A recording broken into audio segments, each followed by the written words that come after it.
আজিৰ এই পবিত্ৰ দিনটোত মই প্ৰথমেই বিশ্ব মহাবীৰ চিলাৰায়ক আমি চেলুট জনাইছোঁ। কোচ-ৰাজবংশী জাতীয় পৰিষদে আমি অনুষ্ঠিতভাৱে বিশ্ব মহাবীৰ চিলাৰায়ক আজি সন্মান জনাইছোঁ।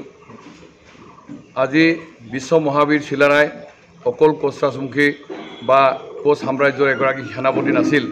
বিশ্ব মহাবীৰ চিলাৰাই সমগ্ৰ অসম তথা উত্তৰ পূৰ্বাঞ্চলৰ এজন আধুনিক ভাৰতৰ এগৰাকী নিৰ্মাতা আছিল। কিন্তু আজি সেই নিৰ্মাতাগৰাকীৰ যিসকল উত্তৰাধিকাৰী আজি কোচসকল সকলো দিশতে আজি লাঞ্ছনা বাঞ্ছনা হ'ব লগা হৈছে, যাৰ পৰিপ্ৰেক্ষিতত আমি সুদীৰ্ঘ দিন ধৰি আমি অসমৰ কোচ-ৰাজবংশী জনগোষ্ঠীক ভূঞাম জনজাতিৰ আমি দাবী কৰি আহিছোঁ। কিন্তু আজিলৈকে কেন্দ্ৰ বা ৰাজ্যত অধিষ্ঠিত কোনো এটা দলৰ চৰকাৰে কোচ-ৰাজবংশীসকলৰ এই সমস্যা সমাধান নকৰিলে। শেহতীয়াভাৱে অসমৰ মুখ্যমন্ত্ৰী ডক্টৰ হিমন্ত বিশ্ব শৰ্মা ডাঙৰীয়াই কোচ-ৰাজবংশী জনগোষ্ঠীৰ জাতীয় সংগঠনৰ লগত মিলিত হৈছিল আৰু তেখেতে কৈছিল যে অতি শীঘ্ৰেই অসমৰ কোচ-ৰাজবংশী জনগোষ্ঠীক জনজাতিকৰণ কৰিম বা কোচ-ৰাজবংশী জনগোষ্ঠীৰ আন সমস্যাবোৰ আমি সমাধান কৰিম। কিন্তু দেখা গ'ল যে আজিৰ এই মুহূৰ্তত মাননীয় মুখ্যমন্ত্ৰী ডাঙৰীয়াই কোচ-ৰাজবংশী জনগোষ্ঠীৰ সমস্যাবিলাক সমাধান কৰা নাই।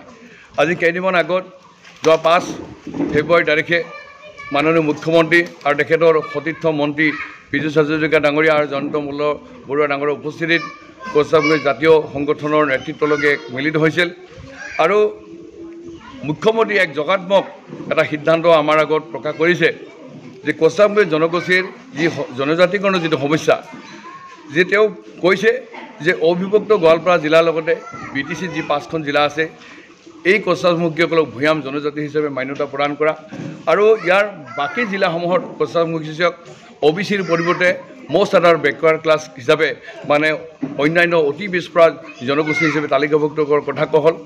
BTC গঠন হোৱাৰ পৰা আজিৰ এই মুহূৰ্তলৈকে এই অঞ্চলত থকা কোচ-ৰাজবংশীৰ লগতে আন জনগোষ্ঠীৰ মানুহৰ লেণ্ড ৰাইটছটো প্ৰায় নোহোৱা হৈছে। আমি এই কথাটো মুখ্যমন্ত্ৰীক সজোৰে উত্থাপন কৰিছোঁ যে আমাক লেণ্ড ৰাইটছটো লাগে।